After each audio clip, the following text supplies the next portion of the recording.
Now that you have your green card, what are the top things that you must know about your responsibilities and your rights as a lawful permanent resident? As you get closer to receiving your green card, you must be filled with wonder and excitement about the new life that lays ahead of you. But you must know some very important rules that comes to things such as travel, your ability to vote, the requirements that you have to file certain applications even after you become a resident. Sometimes not following these rules can even cause you to lose your green card, or it can even cause a delay in the process to becoming a citizen.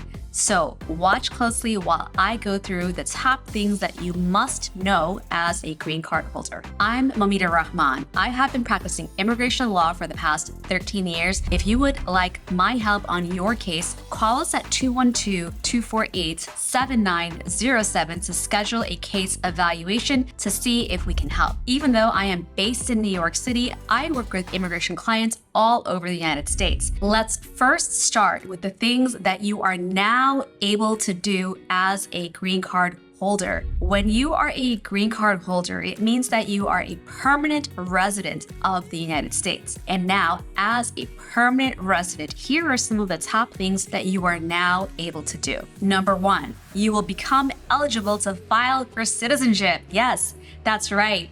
You must first become a green card holder in order to then become eligible to naturalize as a citizen of the United States. However, there are a couple of time restrictions you must keep in mind. Number one, if you got your green card through your marriage to a U.S. citizen and living with them in marital harmony for the past 3 years, you can file to become a citizen within 3 years after getting your green card. Or if you got your green card through any other ways, such as employment or asylum or other family-based categories or anything else, you must wait 5 years to apply for citizenship. Next, as a green card holder, you can also petition for certain family members, such as your spouse and your minor child who is under 21 years of age. Keep in mind that your relatives are not considered immediate relatives, and thus their applications will be governed by the visa bulletin and the time restrictions that the visa bulletin publishes every single month. Next, if you got your green card through employment and your employer sponsored you, once you get your green card, technically you don't really have to stay employed with your employer, but definitely consult with your attorneys, because if you quit your job too soon after getting your green card, this may pose a problem to naturalization. However, I don't want you to think that you have to always stay with your company for the full 5 years after getting your green card. You may be able to leave the company before that time expires. Next, you can apply for financial aid for your education. As a green card holder, you will become eligible for certain government programs and loans for financial aid. So this should make it easier for you to continue your higher education. And lastly, as a green card holder, you can travel without restriction in and out of the United States. You no longer have to worry about advanced parole or not being allowed to re-enter. As a green card holder, you simply need your passport and your green card, and you should be good to go. And you should not necessarily have to go through secondary inspection when you return to the United States. What are some of the things that you're not allowed to do as a green card holder? Well, keep in mind that just because you have a green card, it does not mean that you are a U.S. citizen yet. And this is a very important distinction. You must remember that you are not allowed to vote in any local, state, or federal elections. You are not allowed to serve on jury duty, and you are not allowed to say that you are a U.S. citizen, because you are, at this moment,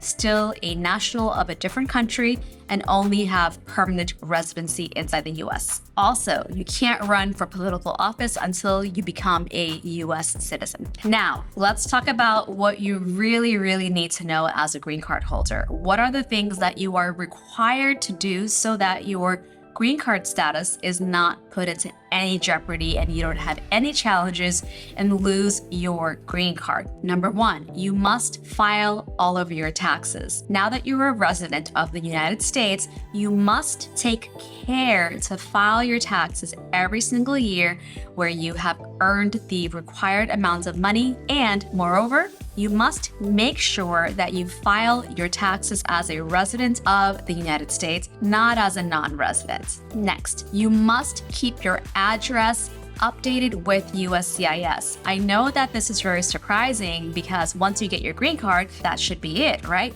But technically, you are required to update your address with USCIS. You can usually do this very easily through the online form AR11, but for special cases such as persons who receive their green card through VAWA, you would actually have to send the form in writing instead to the required Vermont Service Center for reasons of confidentiality. Next, you must make sure you pay attention to the expiration date of your green card because at all times as a permanent resident, you must maintain a valid card at all times. There are two types of expiration dates that you might have. The first is if you have a conditional residency card, then this card is only valid for 2 years and you must make sure to file your I-751 application to remove conditions on your residency within the 90 days before your card expires. Typically, you would usually do this application with your spouse, but there might be times when you must file by yourself and request a waiver due to marriage termination, divorce, death of your spouse, or because you suffered extreme cruelty or battery at the hands of your spouse. Check my videos out to see more information about how you might qualify for these important cases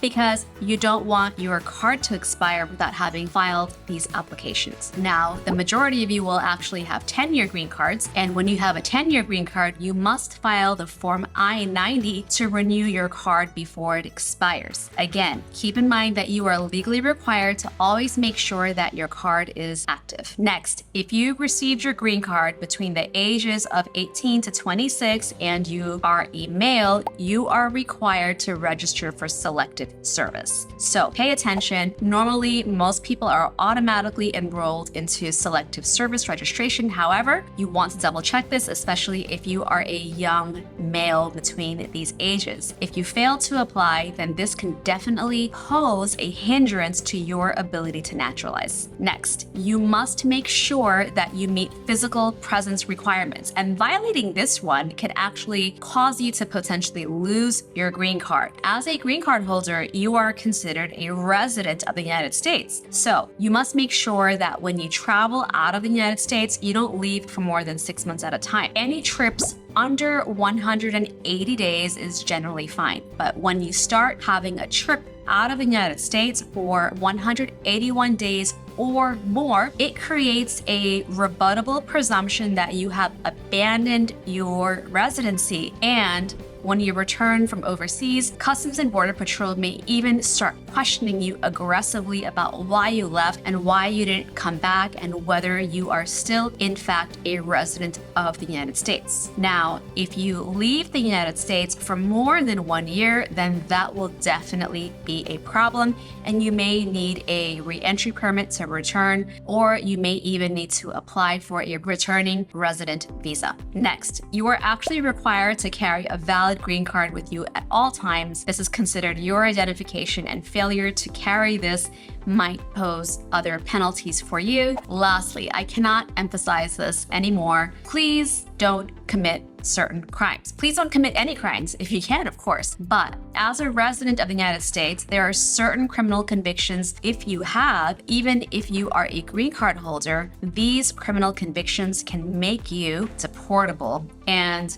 certain crimes, which are considered aggravated felonies, if you happen to get a conviction for this, it means that you may not even have a defense to staying inside the United States and you would lose your green card and be deported. So you must take care to follow the laws at all times, be very, very careful. And I definitely recommend to file for citizenship as soon as you are statutorily eligible for it, because once you're a citizen, a lot of these things don't matter anymore. So these are some of the things that you must know about when you are a resident of the United States to protect your status as a green card holder. But I want to know, what is it that you want to do once you get your green card? I know so many of you out there have hopes of traveling, of opening a business, of attending school. Leave me a comment in the box below and share with me what you are hoping to accomplish once you get your green card. If you have filed your case and it's not yet approved, but you have received a notification saying that your case is being actively reviewed, watch my video here to find out exactly what that might mean for your case and for how long it might mean that you still have to wait for your green card. I'll include a link below. I'll see you there.